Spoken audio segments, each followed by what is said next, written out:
Oh, man.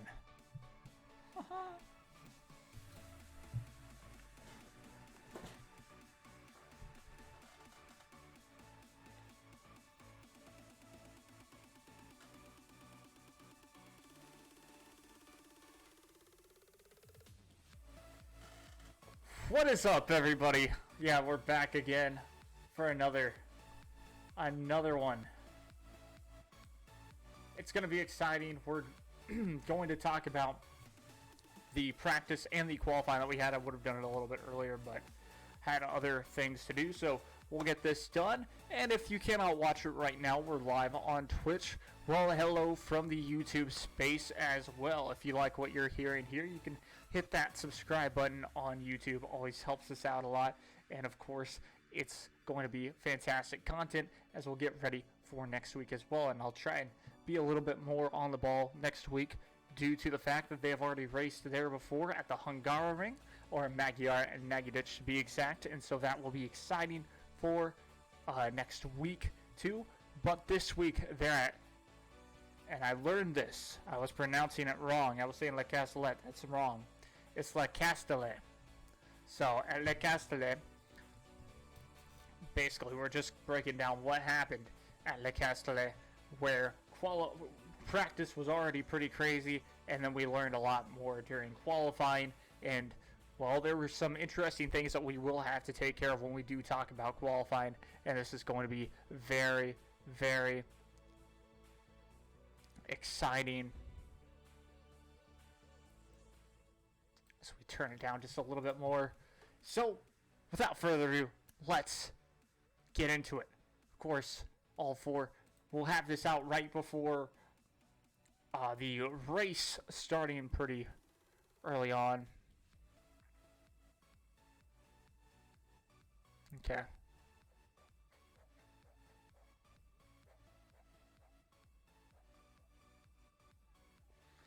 Whatever, just allow. I don't care, dude. So yeah, they got 15 hours till the race. We'll have that out just before, and it'll be exciting. They'll get to learn things, and the race is going to be broadcasted on ESPNU in the United States of America. But first, we will talk about practice and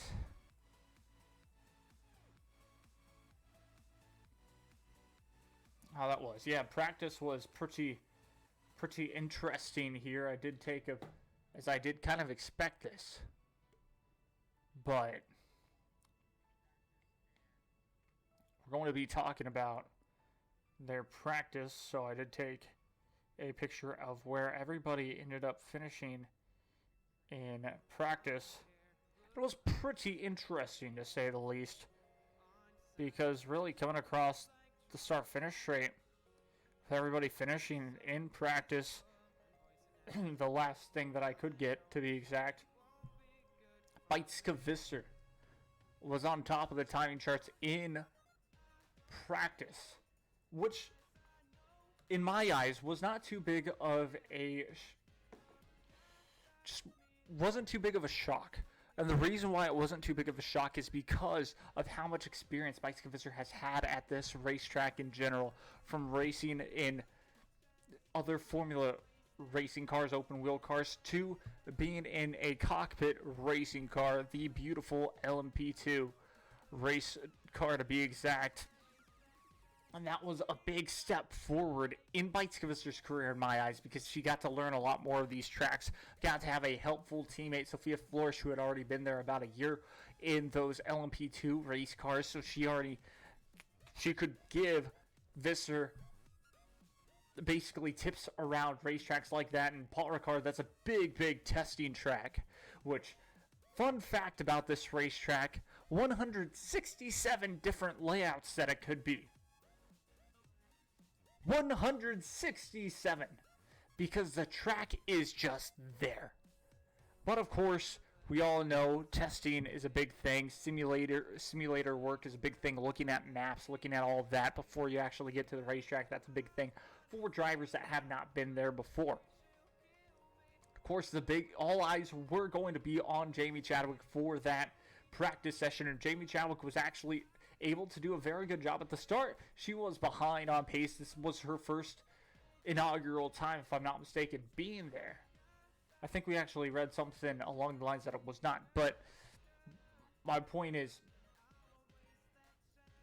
she was just a little bit behind the 8 ball compared to a lot of other drivers who had been there for several years, who had been able to race on that racetrack for several years to be exact, and just we didn't know what to expect necessarily in this racetrack for W Series first year going to it, and other drivers having that type of experience. Absolutely ginormous for everything like that. But again, we move on. It looked like it was going to be Marta Garcia and Nydia Marti for the top 2-3 in practice. Remember, we're just talking about free practice right here.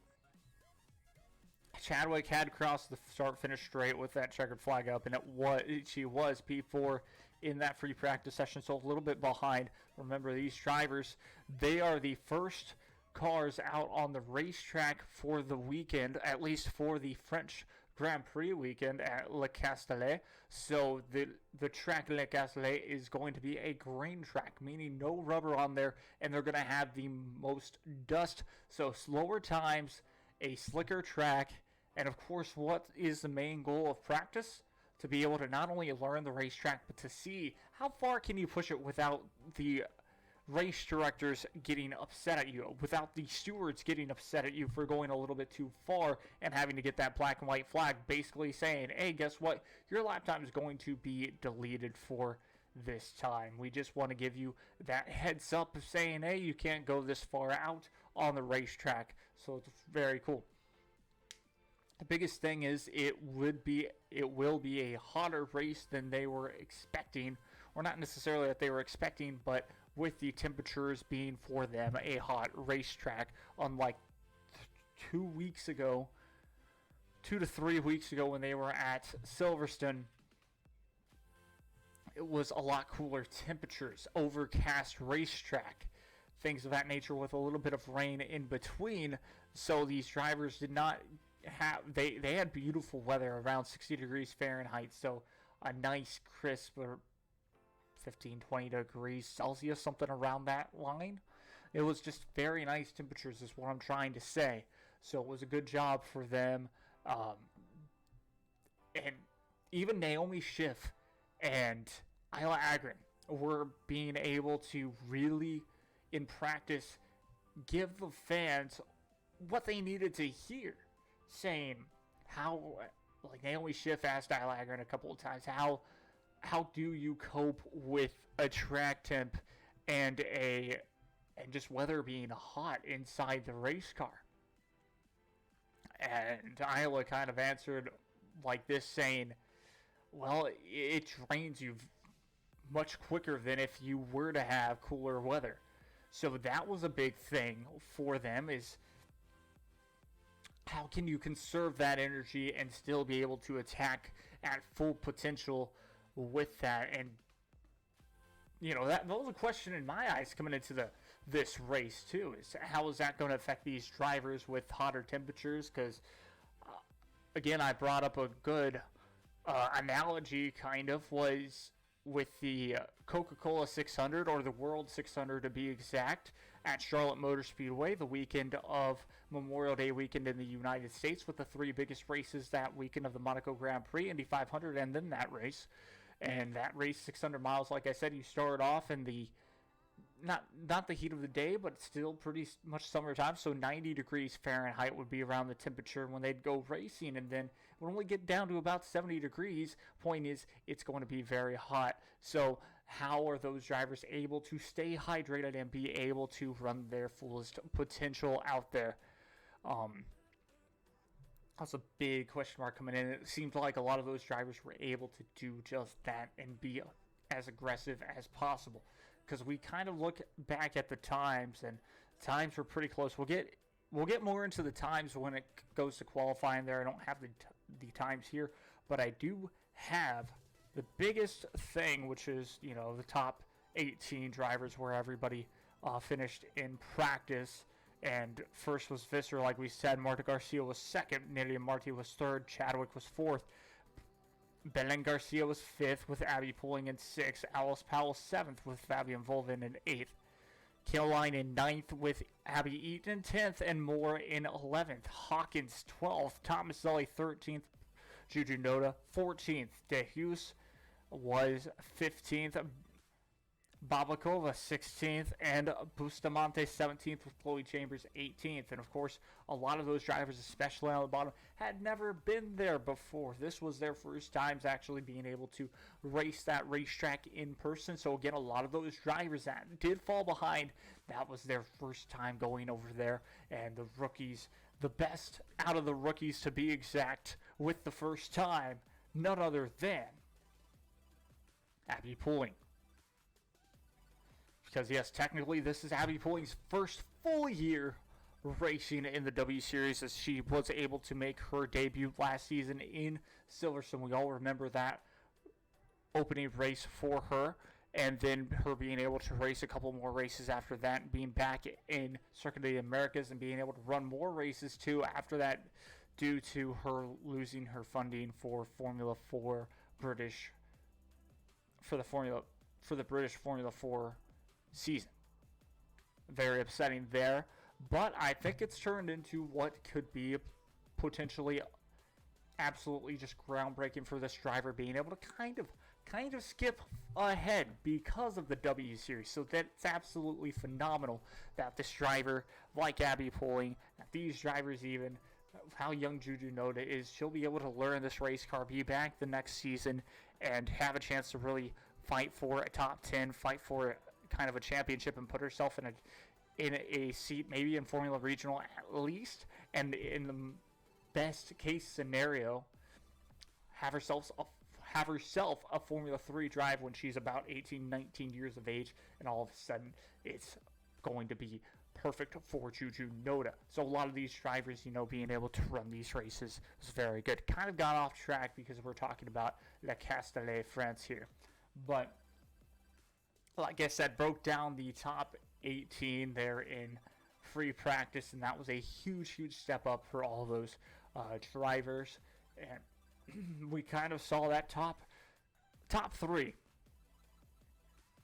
even top 4 to top 5. All 5 of those drivers had been there. So yes, Jamie Chadwick, I do recall, has been to Le Castellet, France to race before in Formula Regional back in 2020 with a lot of these other drivers too.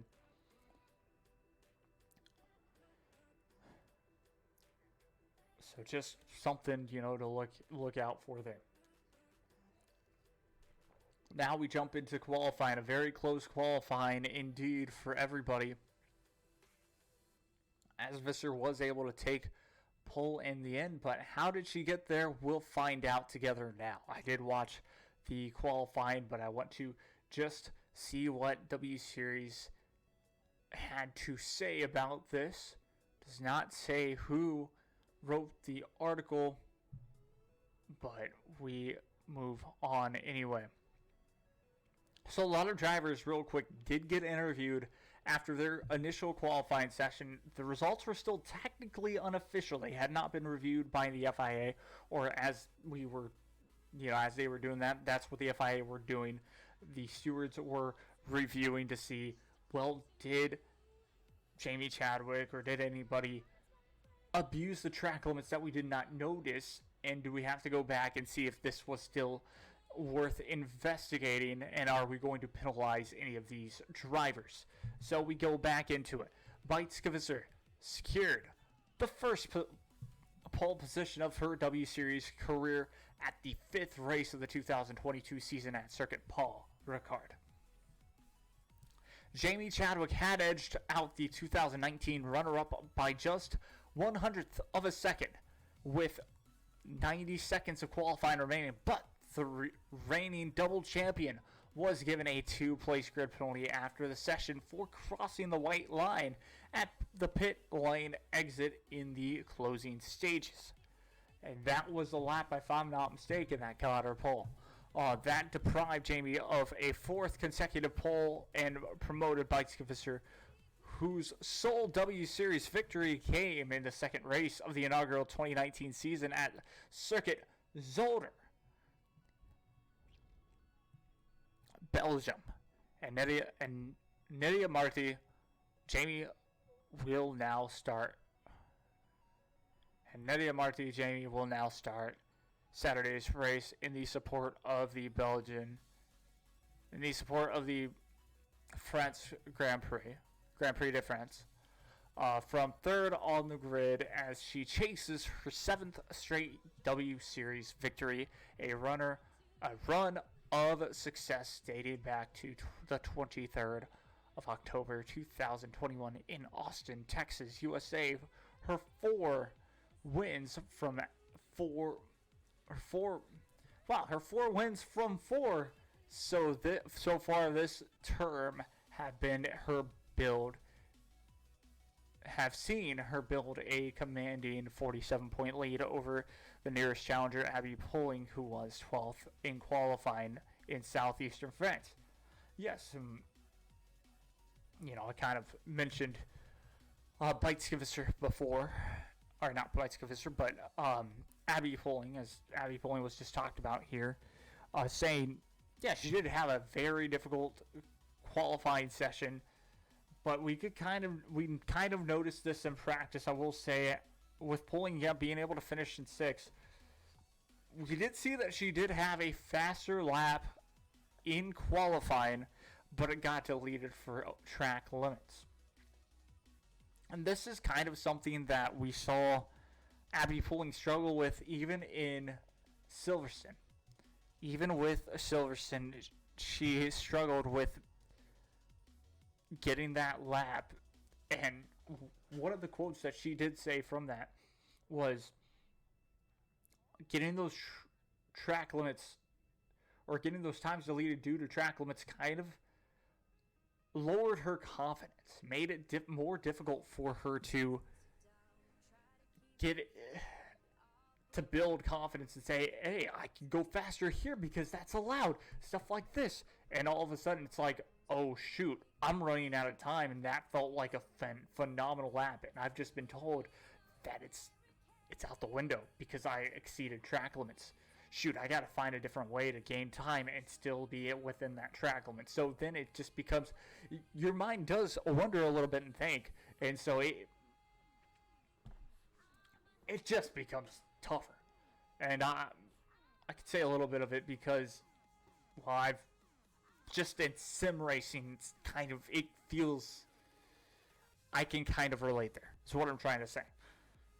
Of course, nowhere near the real thing of racing a car around a racetrack, but it's very, very true when it gets to that stage. But now we talk a little bit about Marta Garcia. Marta Garcia will line up alongside Jamie on the second row and start one place ahead of her compatriot, Belen Garcia. Abby Eaton recorded her best qualifying result of the season in 6th, and Fabian Volven was 7th. Jessica Hawkins, Sarah Moore, and Emma Kimmelinen completed the top 10. Qualifying was delayed by 5 minutes due to a red flag in the previous on-track session, but the track temperature was still more than 45 degrees Celsius when the drivers left the pit lane at 19:30 local time, CEST. Still a very late time. They said it was around 7 p.m. local time when they about got going. So after 5 minutes, all the drivers had posted a competitive time, and Marta's was the fastest. The Spaniard and Jamie traded quickest laps on their next runs before Nydia and Belen beat Jamie's time, but not that their compatriot, meaning Marta, headed an all-Spanish top 3 with 22 minutes remaining. Nydia briefly held top spot with a third of the session gone, but shortly after crossing the line, she had her lap time deleted for exceeding track limits at turn 12. Undeterred, Nerea regained first place with her next effort when she went faster than anyone in the final sector. All of the drivers had pitted for fresh tires as the second half of the 30-minute qualifying session began. Marta was the first to take advantage of the fresh rubber, going 8/100ths of a second faster than Nerea as the clock ticked below 10 minutes. Marta Beitska and Jamie became the first drivers to dip below 2 minutes and 3 seconds for a lap with 7 minutes left, and all three improved again on their next runs. Nerea leapfrogged Marta by 2/100ths with 3 minutes remaining when the top four were separated by less than 1/10. Jamie failed to improve in sector 1 on her next run, but a purple middle sector saw her overtake Nerea by 1/10 with 90 seconds left on the clock. That looked to be good enough for pole position as Beitska fell agonizingly short on her final flying lap, but the stewards had the final say. Jamie had topped the previous 7 WSeries sessions, including practice, qualifying, and races, but Beitska broke that run with a best time of 2:03.744 in Friday morning's practice. Her final flying lap of the session saw her narrowly regain first place from Marta, who was only 6/1000ths of a second adrift. All three Spanish drivers were in the top 5 as Nerea came third and Bell fifth.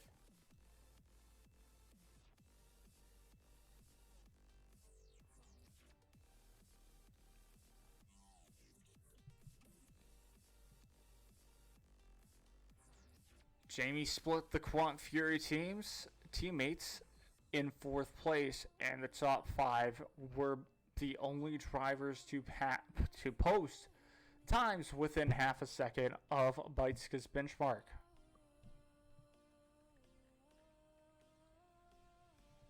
The penalty was justified. Here's what Jamie Chadwick had to say on the penalty, to be exact. The penalty was justified. It was my mistake, and I knew I'd done it straight away, so I was a bit nervous about it in the session. It wasn't anything intentional with the low light and the mirrors, and made the correction, but by that time the damage had been done. After that, I just tried to get my head down, do the lap, and get pole, and I knew whatever will be afterwards. It's a bit frustrating, as usually it's just a reprimand, but they judge it on a case-by-case basis, and I crossed it by quite a bit. The race will be tough because the two in front of me are pretty quick, but I've got the pace to challenge them, so hopefully we'll get a good start. It's a track where you can overtake, but it's going to be a long, hot race, so I'll get my head down and see how it goes. Well, so I want to break down what Jamie Chadwick had to say about that qualifying there and what had happened. So that pit lane, that pit exit, in my eyes, reminds me so much of Spa's pit exit for the Grand Prix section. And the Grand Prix section of Spa, you come out, it's very skinny. And, cars come out of pit lane at a pretty good time, even in qualifying, especially if a driver needs a setup change a little bit more on their front wing, a little bit less out of their tires, or something of that sort. Basically, they're going to be in pit lane is what I'm trying to say. So I could kind of tell on the broadcast as well, Jamie was trying to line up perfectly for turn 1, and what happens is you cross that pit exit line, and sure enough, you're probably going to get a penalty. Normally, yes, it is just a warning, But just like Jamie said, she did cross it by a good margin, which means if anybody was coming out of pit lane, they would have to slam on their brakes. And if anybody was behind them in pit lane, they'd probably run into each other. So it's a safety hazard for sure. I think it was the right call in my eyes for Jamie to only get a 2-place grid penalty. I thought it was going to be more, but again, it's not like, they completely cut the course and overtook 3 freaking people or even 1 person and didn't give the place back. Sure enough, that would be a 5-second time penalty, maybe even a 3-second time penalty. Luckily for her, a 2-place grid penalty, that means first and second would overtake her. She'd move straight into 3rd position. Not too much harm goes into that, but of course it starts going to be wild. It's going to be up to first place Bikeskevisser to be able to get off that line.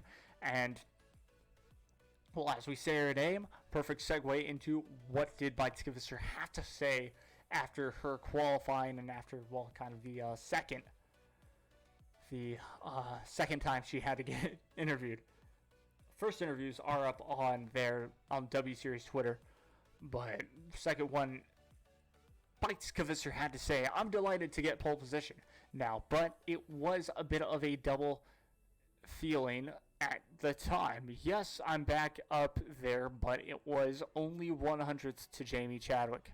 Practice was also good this morning, so the confidence we have in the race pace means we can fight for the win tomorrow. After practice, we looked at the data and a couple of points where I could improve, as the track is very different to this morning when we were the first ones out.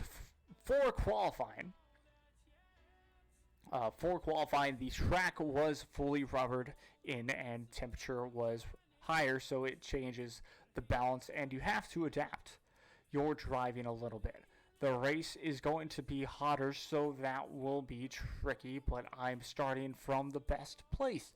Yes, she is. She's starting from pole position, so that's going to be interesting to see what happens as she will start right next to Nerea Marti. Marti, I believe, will be in the inside. I believe that's how this grid will look, as in I haven't seen the grid spots, but you know what? Coda, second place is on the inside. First place is on the outside, but it's like that.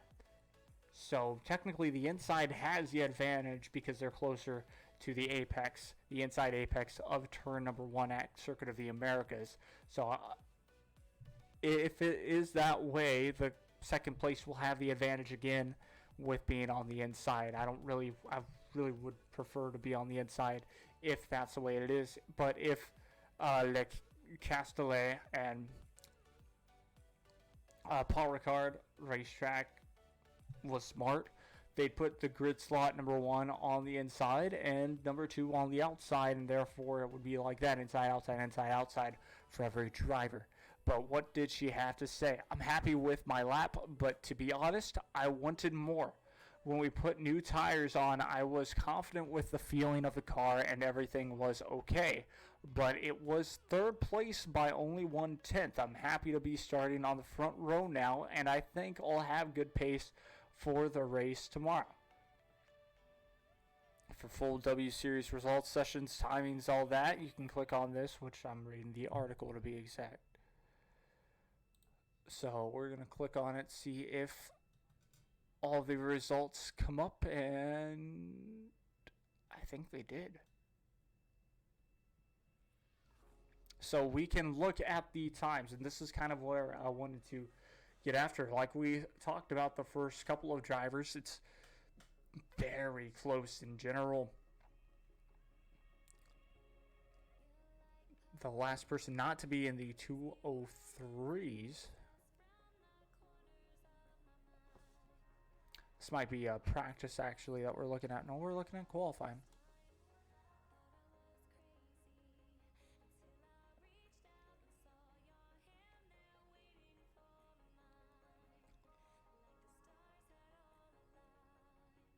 Okay. Now, I'm confused a little bit because it says that she's starting 4th.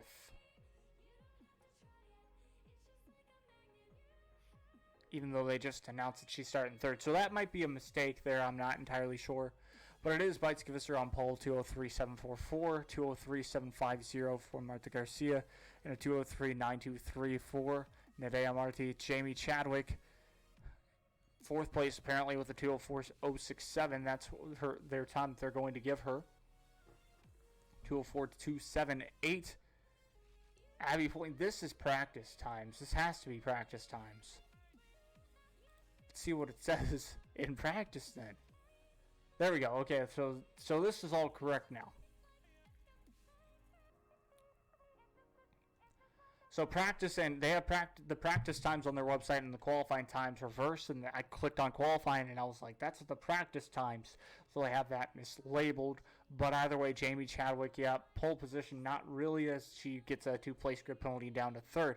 So really, Bites Kvisser leads, but 202.246 and 202.339, so very close time for both of those drivers. Then, of course, Marta Garcia is still fourth place, 202.359. She was not far off at all from Nerea Marti's time to try and, get herself technically second. So that's kind of what they were fighting for at the end of that time. Belen Garcia, another Spaniard, 202.572. About 2/10 off there. So she's the furthest one off of the Spaniards, to be exact, and kind of everybody in that 202 range. 202.918 though, you can find Abby Eaton. Abby Eaton having the best qualifying run of her WSeries career at the moment, which is very nice to see. Abby Eaton did spin out in practice, but that was, of course, a learning experience for her. She was able to switch tires up in qualifying and get herself on the right foot, and sure enough, she is showing strong pace for this race, considering if she's able to get a good start, get a couple of positions there early, she could be fighting for her first podium. 6th place, not too far away, and with anything possible being able to happen, who knows what could happen. We could have a couple of scraps in the back of the field, bringing out a safety car with 30 minutes, so it might be exciting. Should be exciting no matter what. If we don't have any safety cars, this race should be top class. Fabian Volv in 7th place with a 202.922 and a 202.986. Jessica Hawkins with 8th place. 9th place, Sarah Moore, 203.009, just missing out on the 202 barrier, but being able to stay in that top 10. She's had what Sarah Moore even has said in her interviews, has talked about it, saying, yeah, it's been a tough season. Reminds me of kind of, that was Abby. Alice Powell had said, the way that my season is going this year reminds me of the inaugural WSeries season.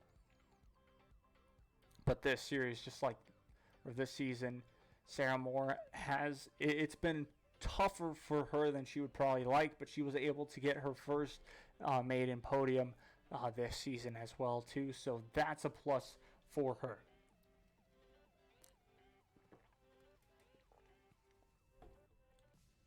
Ninth place though, starting grid. She'll want to get up as fast as possible to have an opportunity and maybe a 6th, and even if she can get lucky into a 5th place, that would give you double digit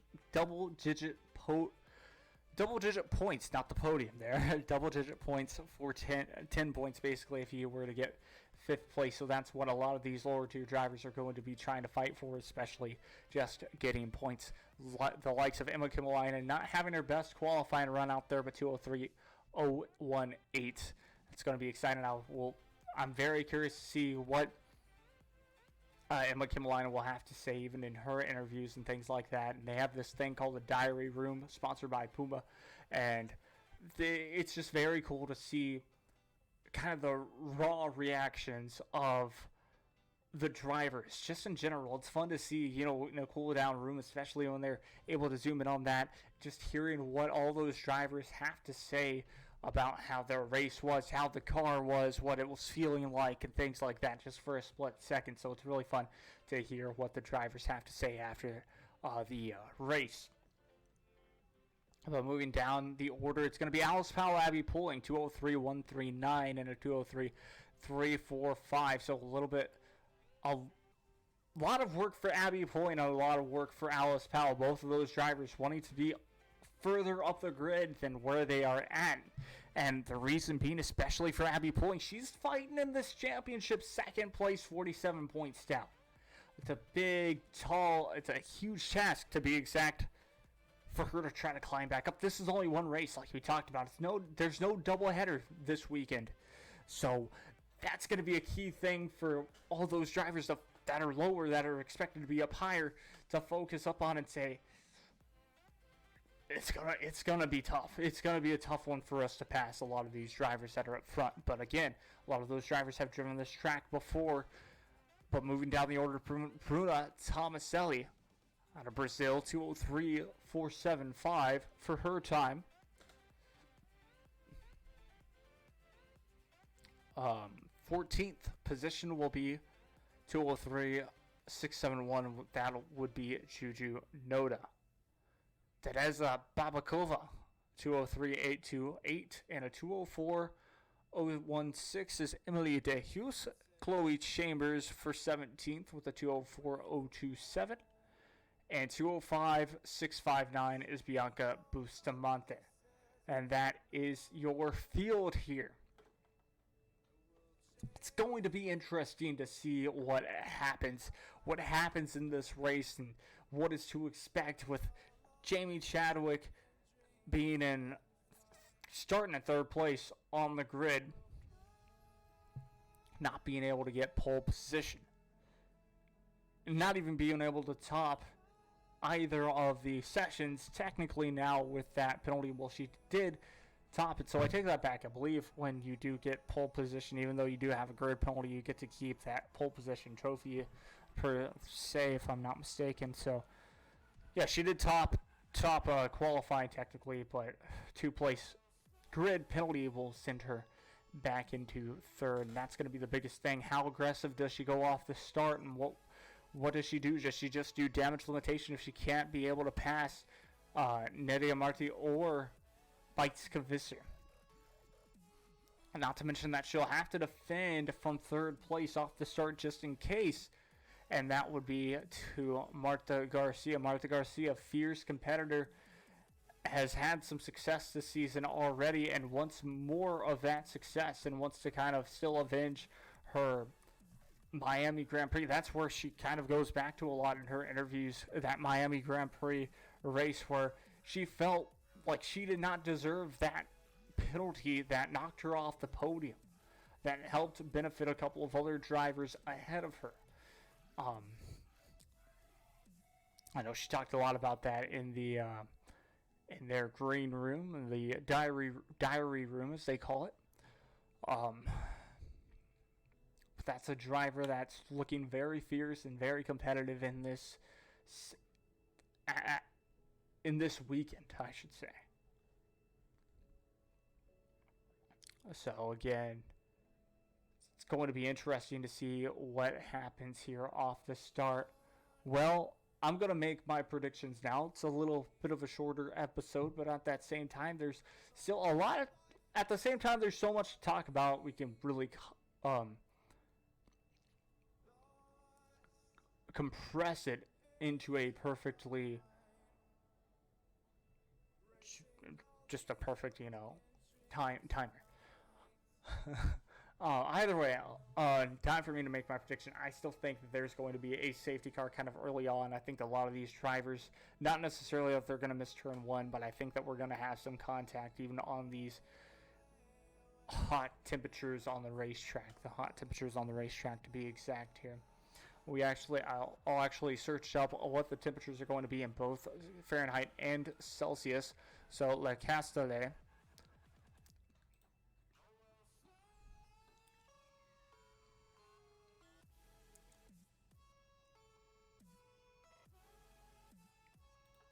I believe I went to this one. So there is a high temperature alert there. It's funny that it says, it's a high temperature alert. Guess what? Tonight, low is 75 degrees Fahrenheit. And not too bad for their low.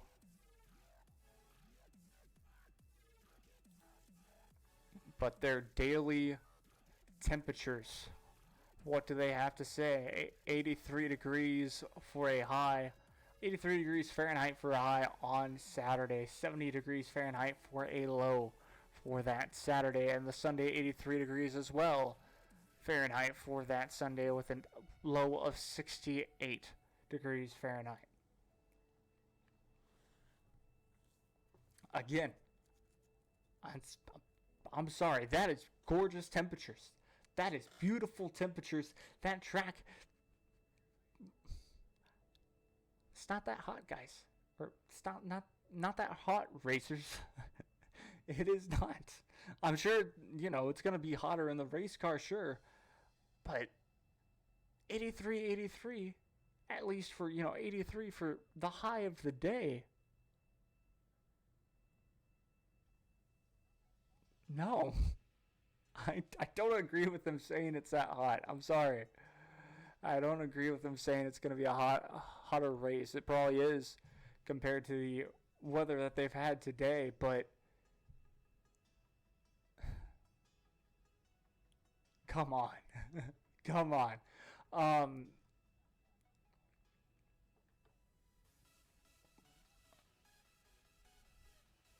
So with only 14 hours to go, the race for where I am at, which is in the United States Central Standard Time, USA, broadcasted on the beautiful ESPNU network, stands for ESPN University to be exact, but ESPNU network. The race will be at 7:50, 8:25 to 8:25 a.m. local time. That's Central Standard Time. Eastern Time would be 8:50 to 9:50, or to 9:25. I mean, Mountain Time. That is an hour behind me. So that would be 6:50 a.m. to 7:25 a.m. California time, aka Pacific time, 5:50 a.m. 6:50, or 5:50 a.m. to 6:25 a.m. is what I meant to say. So that's around the times that we'll be starting. But for their local time, the race will be starting 14:50 a.m. or 14:50 p.m., which means that time exactly when they'll probably drop the green flag around 15, or check that 14:50. So that's 2:50 p.m. So we take that into consideration, the 2:50 p.m. of when they're going to drop that green flag, and we look at Le Castellet, and we look at the hourly temperature for tomorrow. The hourly temperature for tomorrow, 2 p.m., 83 degrees Fahrenheit. It will be the heat of the day.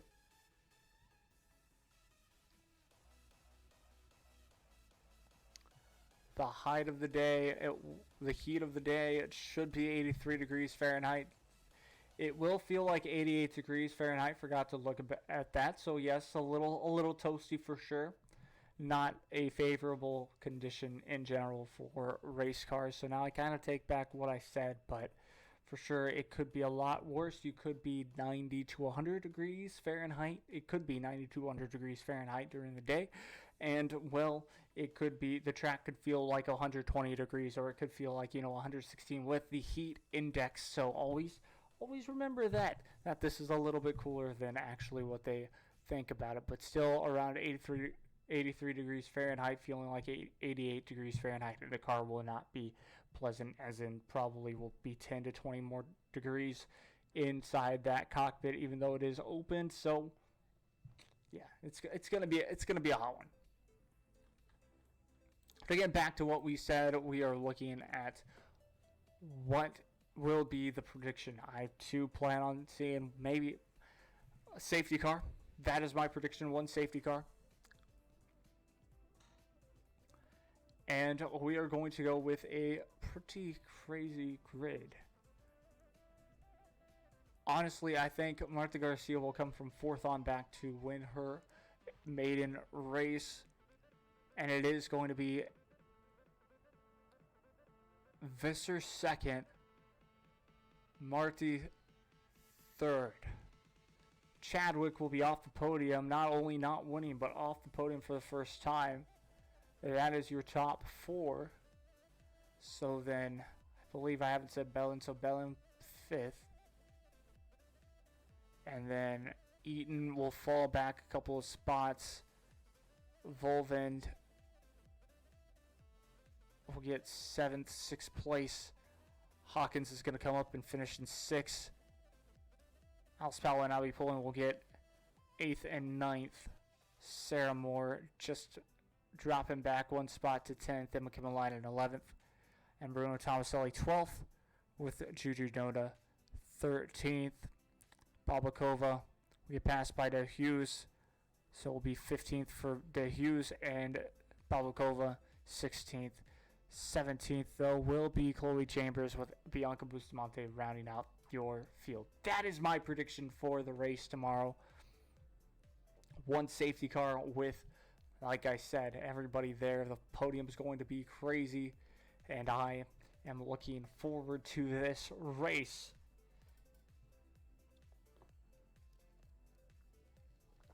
Again,